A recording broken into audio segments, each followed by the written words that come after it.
Hello mga ka-build! So ang ating video episode ngayon, mag-unbox tayo ng DeWalt grass trimmer. So hindi po ito tungkol sa mga woodworking power tools, kundi ito ay isang grass trimmer at gusto ko lang i-share sa inyo guys. So mag-unbox tayo at the same time susubukan na rin natin kung talagang effective siya for grass trimming. Okay, so hindi po ito, paalala lang guys, hindi po ito sponsored video, pero malay mo, baka naman DeWalt. What? Okay, so sana, umpisahan natin. So syempre, unboxing, laging may cutter yan. Wow! Pero ito naman, binuksan na to dun sa store dahil sinubukan to. Okay, so titignan natin kung anong mga laman sa loob na kasama niya. Wait. Ayun. Ito po yung foldable. Foldable siya. Ito naman kanyang strap para sa isasabit mo siya sa katawan. Ito ang kanyang, hindi ko alam kung anong tawag dito, para siyang protection pag nag-trim ka na, para hindi magtalsikan sa paa mo. Siguro pupunitin ko na So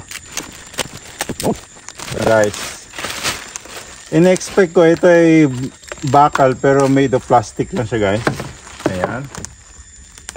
Pagpasensyahan nyo na, wala akong table kaya dito lang siya nakalapag. Nandito po ako sa bundok. Aww.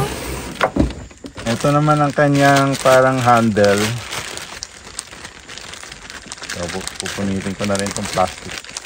Ayan. Ito naman ang kanyang handle. Siyempre yung manual. Ayun, ito naman ang itsura niya. Wow! So wala na, ito lang ang laman. Ito na yung guys, laman ng box. Papakita ko lang sa inyo ng buo. Para at least may idea kayo kung ano talagang. So ito bali, pag bibili mo, wala pang kasamang battery. So kaya naman nagdala ako ng battery din. So ang gagamitin nating battery dito guys is FlexVolt para pang matagalan yung ating pag-trim ng mga grass. Ayan. So foldable po ito.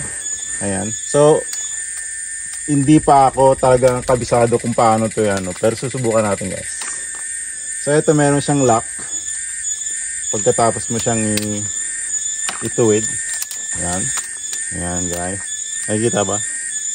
Yan, nalak lang. Okay na. Ito ang string. Bali, ang bala po na ito, string lang, hindi siya blade. Kasi ayaw ko ng blade at natatakot ako baka tatamaan ng ating paa dyan. So, ito na yung pinaka string niya. Okay. So, tatanggalin at naka-tape siya. Ang bagal ko kakabit naman natin to.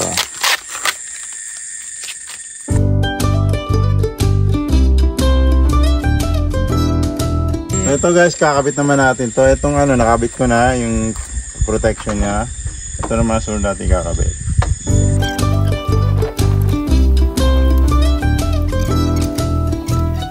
So lalagyan na natin ng battery guys. Yan. Ang battery niya. Ang laki ng battery So maganda ito, mabigat siya kaya ang pagbuhat mo ito balance lang. Yan lang. Kabit na siya. Okay na to? Subukan natin.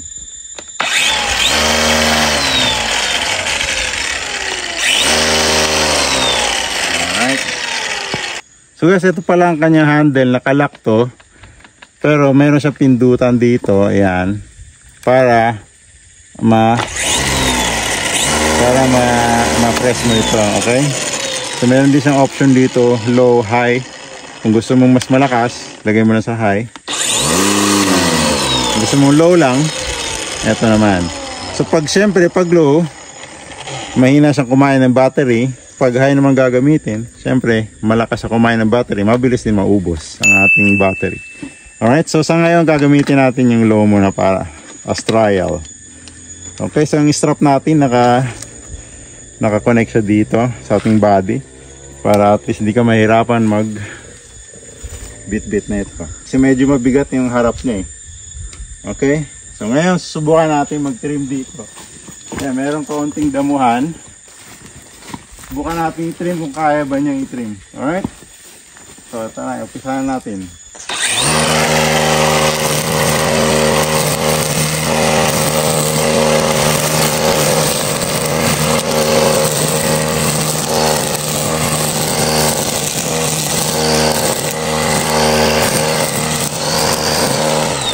So ayan guys, focus mo dito. So makikita nyo yung damo, medyo makapal yung ano, pero kaya niyang putulin. Ayan, no? Malalaki yung stalk ng damo, pero kaya niyang i-trim. So ibig sabihin, effective ito guys. Okay? So masasabi ko, effective itong tools na ito for grass trimming. So ngayon, ititrim ko na yung buong paligid at panoorin nyo guys. Okay?